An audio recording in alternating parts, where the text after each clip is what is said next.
And I will be the first one on a podcast in front of the world to say, I want to make a lot of money and I want to be incredibly successful and I want to be known, but I don't want it to be the core part of my identity, right? I want to first be a Jew and a father and a husband and someone who moved to Israel. And the big challenge is, how does that not get taken over? It's funny because now entrepreneurship is like, it's seen as such a cool thing. I steer people away from starting their own companies, depending on the individual and their circumstance. I was in college and I looked around me and I basically said, if I continue down this path, what is going to be the most likely outcome in my life? And the most likely outcome, I think, is that I'm going to be incredibly quote unquote successful monetarily and financially. I'll probably be very rich in my 40s and 50s, but there is a high likelihood that I'll be divorced and my kids won't talk to me.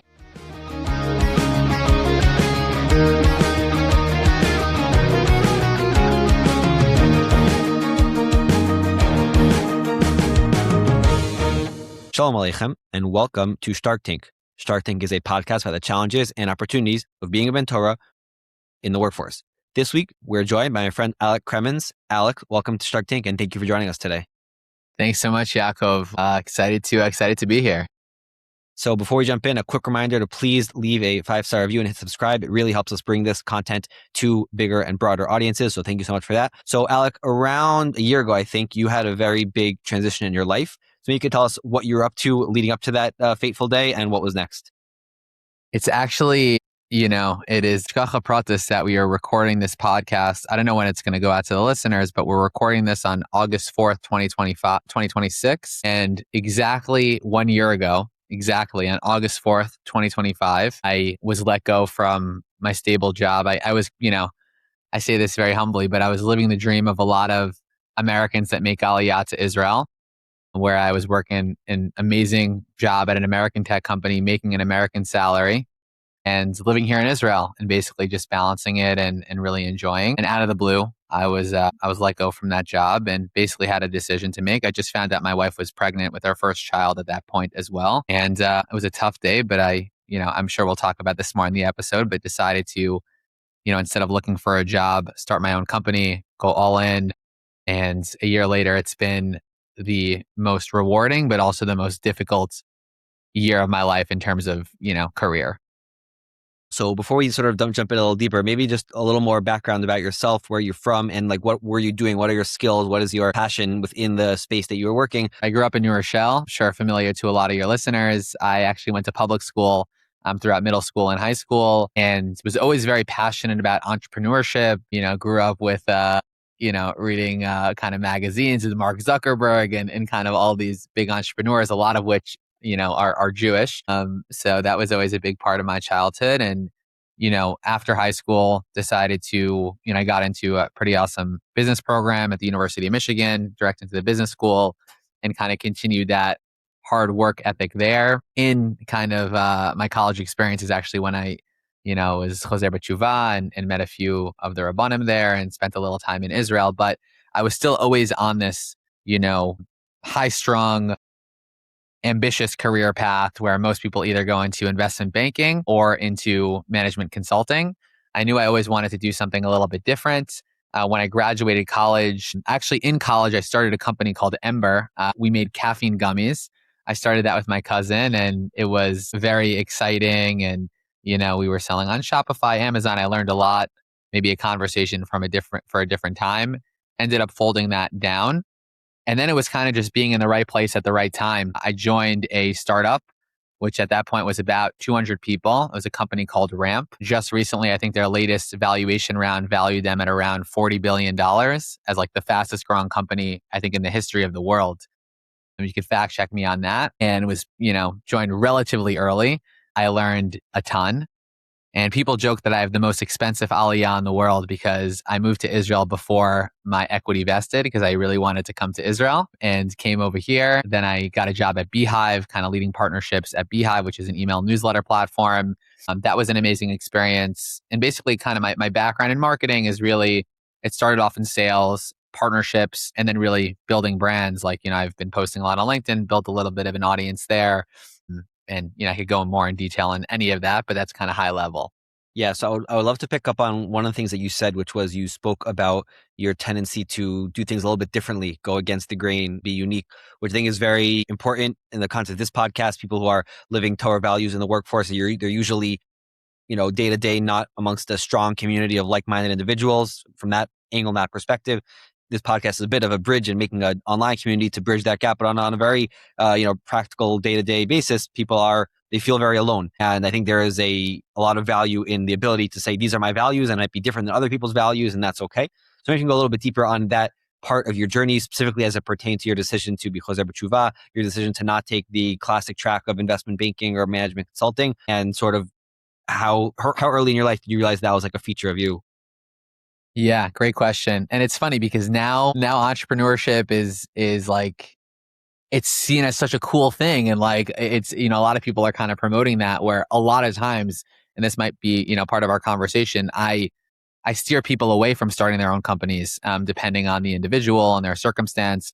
But to address your question more directly, all of the best decisions I've ever made in my life, I went with the hard decision, whether it was moving to Israel, whether it was my career path, usually where there was a fork in the road and one was the more comfortable decision and one was the more difficult decision. 10 times out of 10, taking the more difficult decision ended up paying off for me. And, I'm thinking about whether it was kind of the underlying, similarity between whether it's being chozer b'tshuva and becoming religious or, starting my own company. And I think the underlying secret behind both is I don't think the purpose of life is to live a comfortable life. I think for a lot of people, maybe you strive for comfort. And to me, that always seemed like something was missing. You just talk about Israel. Like, I moved to Israel and I think it was one of the greatest decisions in my life. And there have been so many times where I had to rush in the middle of the night to a bomb shelter. But my life here is so much more meaningful than it would be living on the Upper East Side of Manhattan. And it's a lot less comfortable here, probably. So I think life is about finding meaning and not about finding comfort. And whether it is searching for a job or deciding to start my own company or staying where I am, kind of traditional versus becoming religious, I'm optimizing my life for meaning and not for comfort. And I think a lot of people in our day and age think that by chasing comfort, that they'll find meaning in that. And I think that's a big mistake. That's fascinating. And I think there's a story I once read about the Lubavitcher Rebbe, who he once advised, I think it was a senator of some sort, on a less comfortable path. And the person who was advising sort of pointed out and complained that that's going to be a very difficult and challenging route. And I believe the Rebbe said, "Can you show me the contract that you have signed that your life was going to be easy? Like, did someone Yeah. promise that to you and include that in the terms of conditions of your life here?" Which that was very powerful. And maybe just to pick up on that very, very important point, when you talk about, optimizing for meaning and our work, so people oftentimes, comes up a lot in this podcast, or listeners reach out to me, they're looking for meaning and they don't feel that their work is providing them meaning. So I think already one thing which you pointed out and I'm happy to hear more about is the fact that maybe realizing the distinction between optimizing for comfort and optimizing for meaning. And in general, meaning at work is its whole other sugya that we talked about a little bit before. And I'm wondering if you can share sort of how you've experienced that journey in your own life. Yeah. And really, just to be vulnerable for a second, I'm still trying to figure all of this out. So I don't want to pretend for a second that I have all of the answers. The first thing that I will say, which is very important, and I think as a Jew, it's kind of a reframe here, which is that I think even if you're not incredibly passionate about what you do for work, the fact, especially if you are an Orthodox Jew, and that money that you're earning every single month is providing for you and for your family, for Shabbos meals, to send your kids to a Jewish education, I think you can find a tremendous amount of meaning in that. And this might be unpopular advice, and this might be advice that a lot of listeners don't want to listen to. But again, I really dissuade people from starting companies unless they really feel a deep urge or desire or like they need to start something on their own. Because I'll be the first to say and to admit it is incredibly difficult, incredibly strenuous, both from, a relationships perspective on navigating things and also just internally, it's a really big struggle. So in terms of, I guess to answer your question, I think you can derive meaning from any job that you do. And like that, right? There's the famous story, I think of, I don't know if it was of Aryeh Levine, the tzaddik of Yerushalayim, who saw like a street cleaner. Maybe it's attributed to other people, but a street cleaner cleaning the streets of Yerushalayim and how he was like, the street cleaner was very excited. And I don't know the exact story, but I think Rav Aryeh Levine was like, wow, like, how are you so excited? And he was like, it's such a zchut to be able to clean Yerushalayim, to keep the streets of Yerushalayim clean. And I think anyone, no matter what they do, even if they're in Excel every day, if they reframe it, it can be pretty powerful. That might not be what everyone wants to hear. And I have other eights around that, but I think that's the first thing to kind of be straight on the record. Right. And I guess happy to hear more, but also specifically, you know, there's meaning, but there are different, I guess, levels and shades and gradients of meaning. So, and then I think there's, I guess, another way of thinking about it is the question of like identity, who I am. Do you view your work as a core part of your identity? And that is connected, maybe separate to the sense of meaning. Cause, you know, going back to your first example, so obviously, you know, work for paycheck for a life that is along Torah values is one thing, but that framework completely removes the work from the identity. The work is really just there to fund the identity, which could come from other places. Whereas if there's more meaning to the work, more passion, more connection, then it's closer to our identity. So wondering if how you think about those things interconnected with each other. It's something I'm honestly still figuring out, and I'll tell you why. Initially, in the world that I grew up in, your work is your identity. In fact, the first question, even a lot of people probably in frum circles ask each other is, nice to meet you, what do you do? And by what do you do, they don't mean what your hobbies are. They mean, what do you do basically for a paycheck to pay the bills? Are you a lawyer? Are you a doctor, etc.? That is in the secular world. And, you know, when I started becoming religious, the thing that I heard sometimes, and I've heard this many times, is like, we took the purpose of life, or I guess we took the curse, right? If you think about Adam Arishon and what the curse was, you know, to work the field, and we made that the purpose of life. I also reject that idea a little bit, because I think, at least for me, I feel this is so deeply ingrained, this desire to not only, you know, make money and have a profitable business, but to serve people, to create, to build things. I do think it's a core part of my identity, but ultimately it's about realizing that it's a dance between Histadlus and Bitachon. And that's really what entrepreneurship is. When you're working for a paycheck, it's much easier to have that dance, in my opinion. When you're working for yourself, that dance gets a lot more complicated and convoluted. So at least right now, where I'm holding, is it right or is it not right? I don't know. I definitely feel like work is a big part of my identity. And that's a lot of what gets me excited and gets me motivated. Is that the right outlook from a Torah perspective? I don't know. Like, I would turn to you, Yaakov. You probably know a lot more and can quote the sources a lot more than me. But it's something that I openly struggle with. Right. So, I mean, I'm the host of this podcast, so I ask the questions here, as they say, but it's an interesting topic. And I think also specifically we could talk sources, but I'm more interested in hearing what people's real life lived experiences are. And I know that you started your career in America. You mentioned sort of your college friends who went to a very specific, very high paying, but also specific type of lifestyle in their careers. Then you made Aliyah. You meet people here, whether in the business world or other circles. So I'm wondering how you see both in terms of the different industries and different societies, different cultures, and how that influences people's approaches to their identity and work being integrated or separate from each other. Yeah, I'll tell you maybe a story, which hopefully that can answer your question. And hopefully this guy is not listening, because he would, I'm going to keep it anonymous, but he would really hate me for saying this. One of my close friends here in Israel, I met him, I think a mutual friend introduced me to him, and we met at a shir. And then after I saw him at Shacharis, and I was like, wow, this guy he's serious. Like, he was learning chitas in the morning.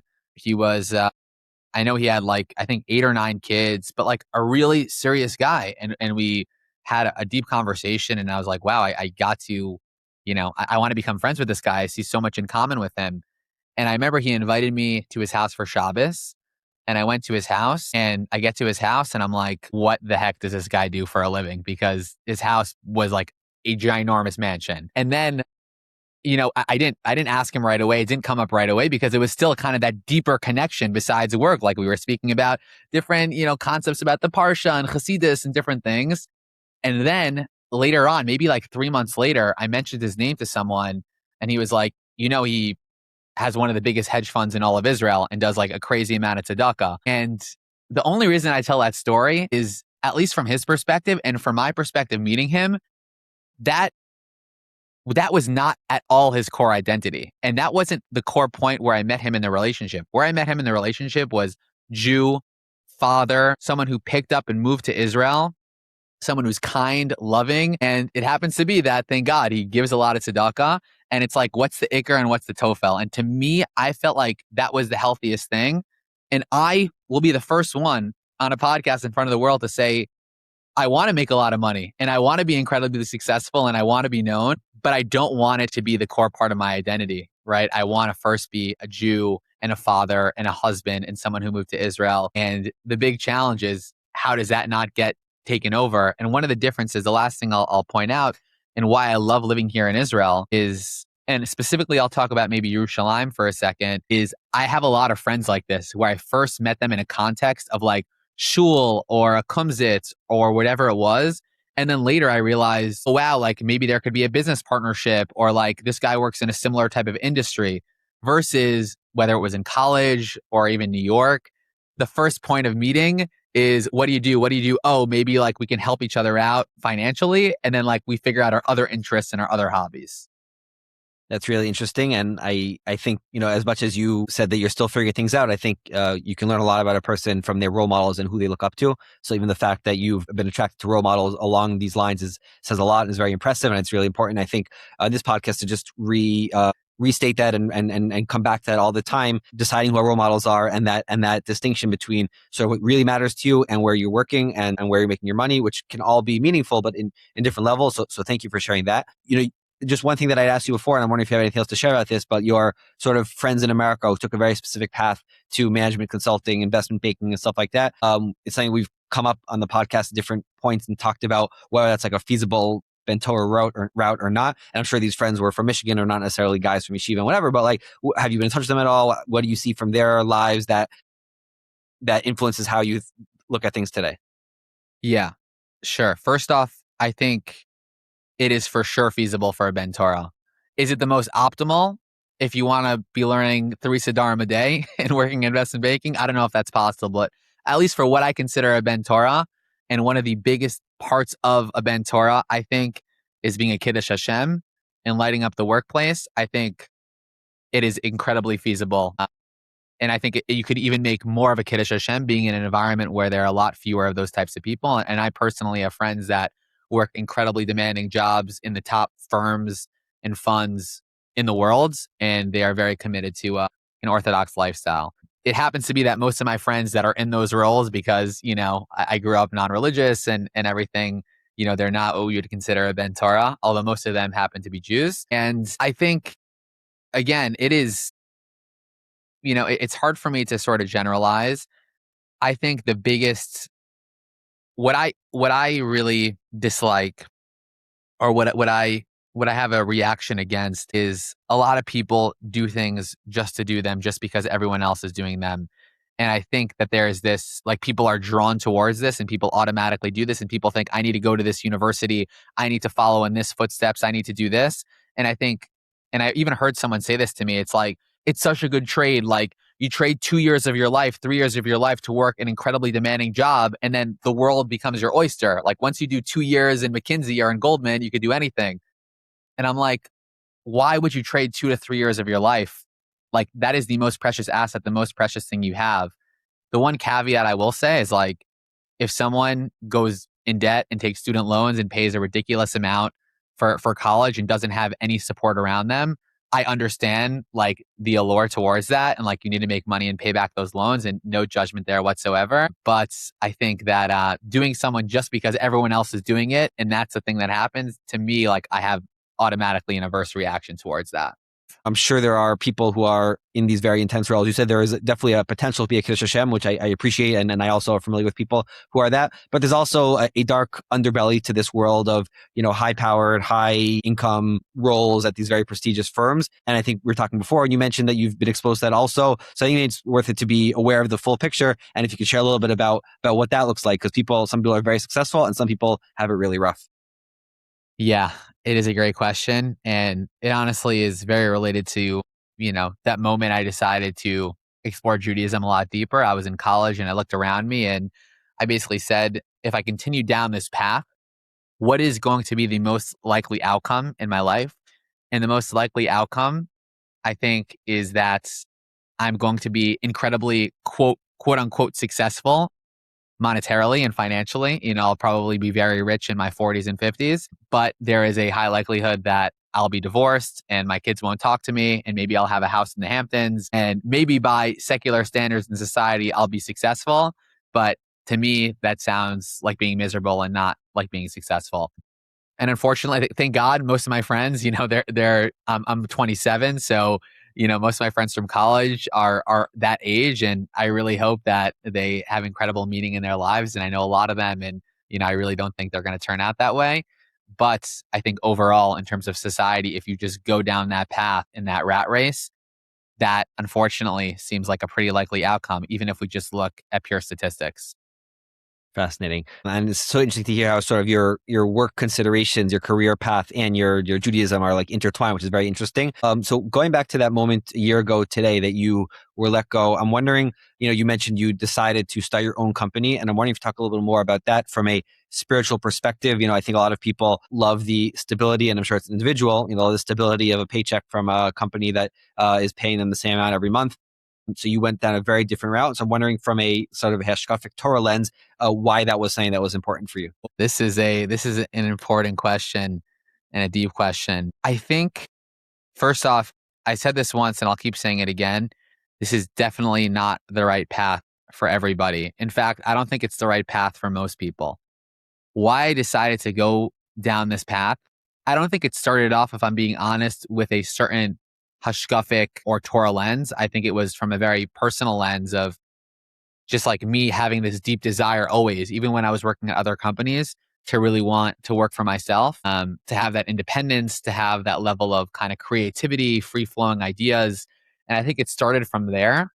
But very soon I saw how it was deeply tied to a lot of what I was learning about in Judaism. And we could go down a bunch of tangents here, but I'll kind of just give some big ideas that I've been thinking about recently. There's this idea that the ultimate goal is to really emulate Hashem. Like just like Hashem has different midot, we should emulate Hashem's midot. And that's why women are on such a high level, because women give birth. They actually and that's the closest thing to what Hashem does when he creates people. And I think lahavdil, because my wife would kill me if she heard me saying that starting a company is similar to childbirth, because I'm sure one is a lot more painful. However, starting a company and basically bringing something into the world that didn't exist beforehand, whether it's a product, a service, whatever it is, I think that there is something very godly about that, which means it could be very, very powerful and used for Kedusha, or it could be incredibly dangerous. And I think we all know entrepreneurs who let their ego get to their head in a massive way and basically crash and burn. So I think that is a big part about it as well. And then I think the last thing that I'll mention also hashkafically is there's this idea, if you want something, you daven, but you also need to make a kli for it. And you need to make a kli for that bracha. And if you're someone who, let's just say wealth is very important to you and you want to have and unlock a lot of wealth, I think you need to make that kli for a bracha a lot bigger. And you're going to be capped as it is, working for someone else, working in a company. And if you go start your own thing, that is widening up kind of your surface area to luck ratio, as we call it in the secular world, or in the frum world, it would be kind of your, the kli for shefa. That's so interesting. And I actually never thought of the connection between a yoledes and an entrepreneur, the danger in entrepreneurship and the fact that, today, Baruch Hashem, with modern medicine, childbirth is a relatively safe endeavor, the labor itself, but it used to be, not so long ago, very, very dangerous, very, very life-threatening, which is why we still have the minhag or the mitzvah to bench Birkat HaGomel afterwards. That's a really cool insight. And it sort of comes back to something else, which we've been sort of talking about a little bit. We've talked about, creating content on whether it's LinkedIn or other platforms, saying that you are very involved in, whether newsletters and other things. So even people who aren't entrepreneurs, the ability to create content, to share ideas, to create a new side project has never been easier.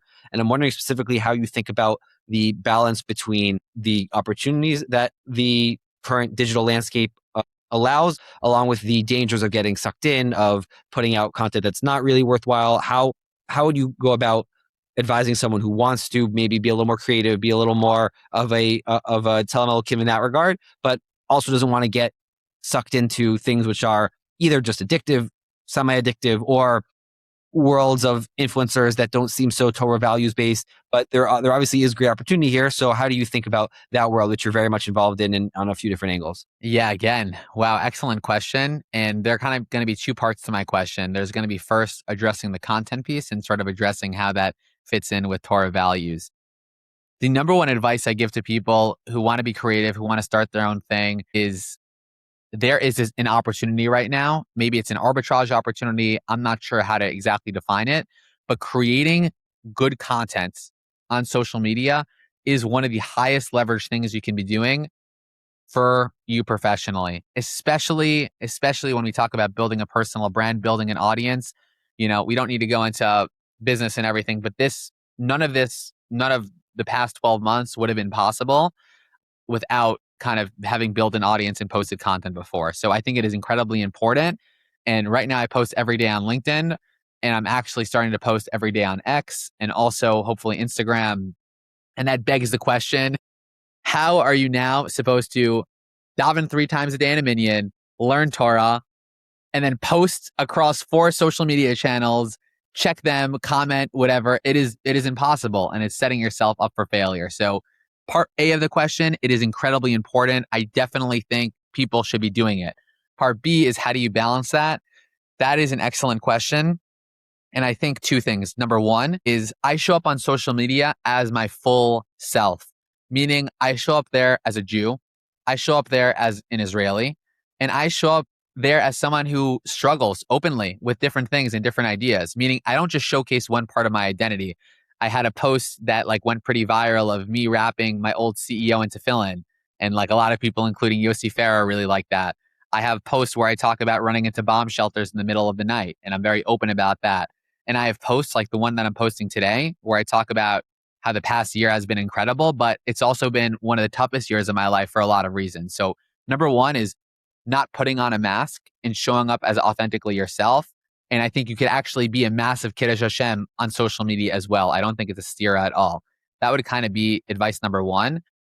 And advice point number 2 is the only way this is going to work is if you're incredibly disciplined. Incredibly disciplined about 1, staying active on social media, about posting. And number 2, incredibly disciplined about staying off on social media. Meaning, if we look at my phone and if we look at my computer, whatever it is, I have all of these systems in place over time that I have.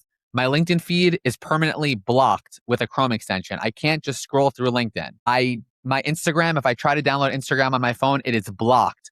I remove it because just like posting content is incredibly valuable, these are billion-dollar companies with all the resources they have to make you incredibly addicted.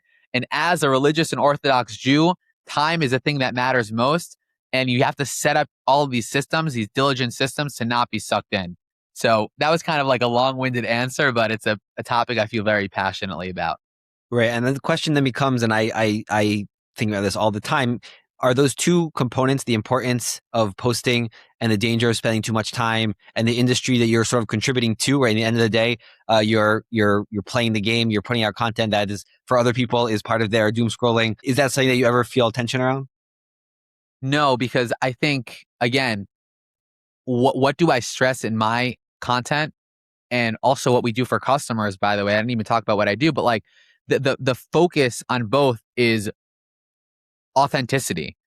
How do we take someone, whether it's myself, whether it's one of our customers, and give the whole picture? And that's what people want in today's day and age, whether it's marketing, sales. People just want someone else to be real. Also with Judaism, by the way, there's a big parallel there. Just like on LinkedIn, I want to follow a CEO who's real.